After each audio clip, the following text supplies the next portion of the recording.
बिस्मिल्लाहिर्रहमानिर्रहीम। अस्सलामु अलैकुम वरहमतुल्लाहि वबरकातुहू।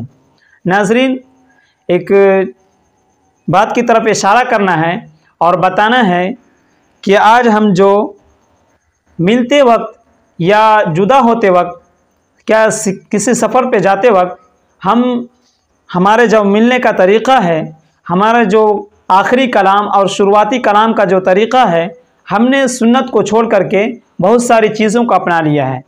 जब भी हम अलविदा होते हैं तो फ़ी अमानिल्लाह कहते हैं या खुदा हाफिज़ कहते हैं। इसी तरह से अगर फ़ोन रखते हैं, टेलीफ़ोन रखते हैं तो खुदा हाफिज़ कहते हैं। हालांकि ये मसनून तरीक़ा नहीं है।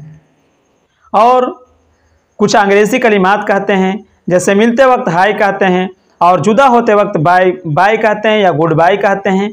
ये सब इस्लामी तरीक़ा नहीं है, मसनून तरीक़ा नहीं है।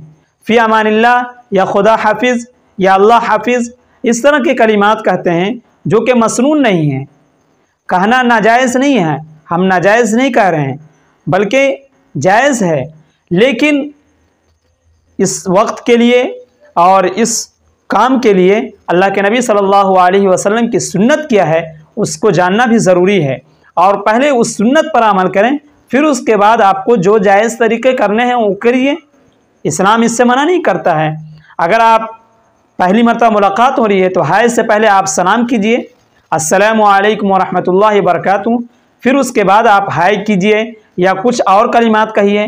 फिर इसी तरह से अगर आप जुदा हो रहे हैं या फ़ोन रख रहे हैं तो गुड बाय कहने से पहले या खुदा हाफिज़ कहने से पहले या फ़ी अमानिल्लाह कहने से पहले उसको सलाम कीजिए, अस्सलामु अलैकुम वरहमतुल्लाहि वबरकातुहू। फिर उसके बाद आप फ़ी अमानिल्लाह कहिए, खुदा हाफिज़ कहिए, अल्लाह आपको अमन सलामती के साथ रखे, इस तरह के कलिमात कहिए। ये कहना जायज़ है। लेकिन अल्लाह की सुन्नत, अल्लाह के नबी का तरीक़ा ये है कि सलाम किया जाए।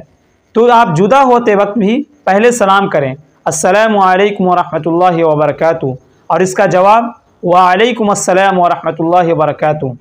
तो एक अल्लाह के नबी की सुन्नत है, इसको ज़िंदगी करने की कोशिश करें। जब भी मुलाकात करें किसी से या किसी से जुदा हों तो पहले सलाम करें। यही नबी की सुन्नत है। और सुन्नत को जो ज़िंदा रखता है अल्लाह तबारक व तआला उसकी ज़िंदगी में नूर पैदा कर देते हैं, उसकी ज़िंदगी को आसान कर देते हैं। उसको किसी चीज़ का गम नहीं होता है, किसी चीज़ की परेशानी नहीं होती है। तो इसी वजह से हमें अल्लाह के नबी की सुन्नत को ज़िंदा करना चाहिए और सुन्नत पे जितना मुमकिन हो सके उस पर अमल करना चाहिए, क्योंकि सुन्नत से ज़िंदगी में कामियाबियत पैदा होती है, सुन्नत से ज़िंदगी में कामयाबियाँ आती हैं। तो इसी वजह से हम सब मुसलमानों को चाहिए कि सुन्नत को ज़िंदा कर रखने के लिए हम हत्तल इम्कान कोशिश करें और सुन्नत पर खुद भी अमल करें और दूसरों को भी अमल करने की तलक़ीन करें और उनसे कहें